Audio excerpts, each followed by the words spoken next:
This is AI Command App Media Lens. Every day, the same stories get told differently depending on who's telling them. Here are today's top stories and what happens when you read them side by side. Story 1. The Strait of Hormuz. Today, U.S. Navy ships clearing a shipping lane through the strait exchanged fire with Iranian fast boats, while Iran fired drones and missiles at a UAE oil facility. President Trump announced the U.S. would guide trapped commercial vessels through the waterway.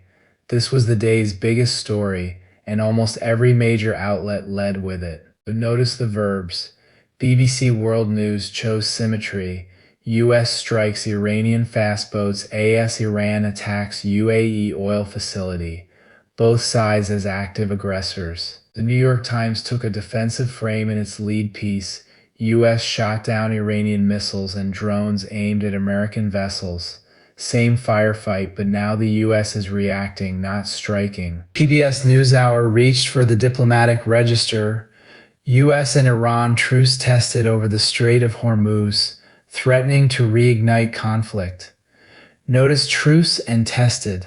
That's a frame about fragile peace. The Guardian led with skepticism, not of Iran, but of the president. Shipping firms question safety in the Strait of Hormuz despite Trump plan. NPR put the UAE first as a victim. The UAE is attacked as U.S. says it helped two ships through the Strait of Hormuz. And ABC News chose a Trump quote frame. Trump stopped short of saying Iran violated ceasefire, not heavy firing. 6 outlets. Same firefight. 6 different protagonists. Iran as aggressor. The U.S. as defender, the truce as the subject, the shipping industry as skeptic, the UAE as victim, the president as the storyteller. The events didn't change, the lens did. Story 2. The Supreme Court and the abortion pill mifepristone. Justice Samuel Alito issued an administrative stay temporarily blocking a lower court ruling that would have rolled back mail order and telehealth access to the drug. The order lasts about a week while the court considers the case more fully. Watch the headline verbs. The Guardian. U.S. Supreme Court temporarily restores access. NPR. Supreme Court gives abortion pill mifepristone a 1-week reprieve from a major change. PBS NewsHour spelled out the access channels. Restores access through telehealth, mail, and pharmacies. ABC News added a qualifier, restores access to mail-order abortion pill for now. The New York Times paired its coverage with a how-to explainer about the lawsuit's stakes. Restores, reprieve for now. 3 different temperatures for the same court order. The Guardian's framing emphasizes the win for access. NPR's reprieve emphasizes how narrow and how brief that win is. ABC's for now plants doubt about durability. None of these is incorrect. They're choices about what the reader should feel after reading the headline. Story 3. GameStop and eBay. The video game retailer GameStop, run by Ryan Cohen, made a $55.5 billion takeover offer for the much larger online marketplace eBay. BBC World News and the New York Times covered the same announcement, but you'd come away with different impressions.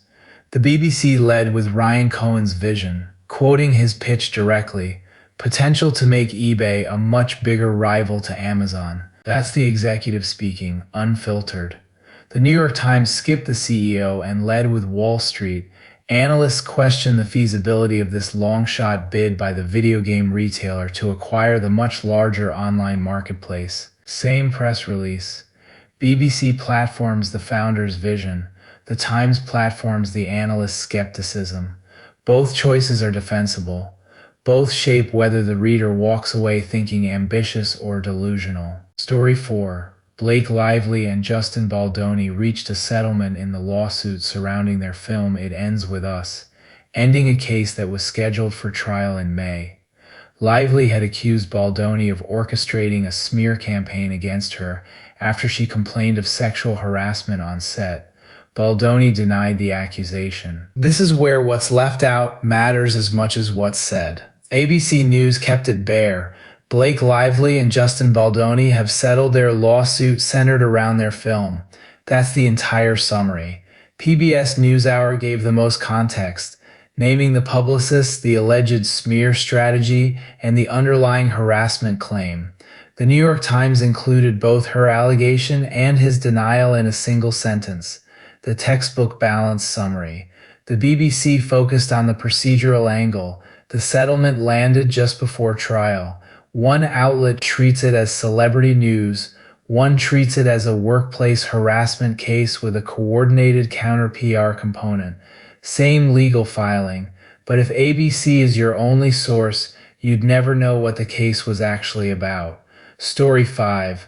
A suspected hantavirus outbreak aboard the Dutch cruise ship Hondius off the coast of West Africa has killed 3 people, with several more cases under investigation. The vessel is awaiting permission from authorities in Cape Verde to evacuate passengers and crew. Health stories show editorial choice in dosage.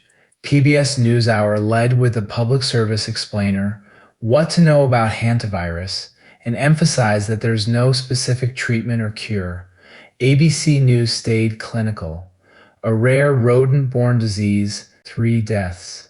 The Times went granular. 1 case confirmed, 5 under investigation, and ran a separate first-person companion piece titled, How a Hantavirus Infection Feels.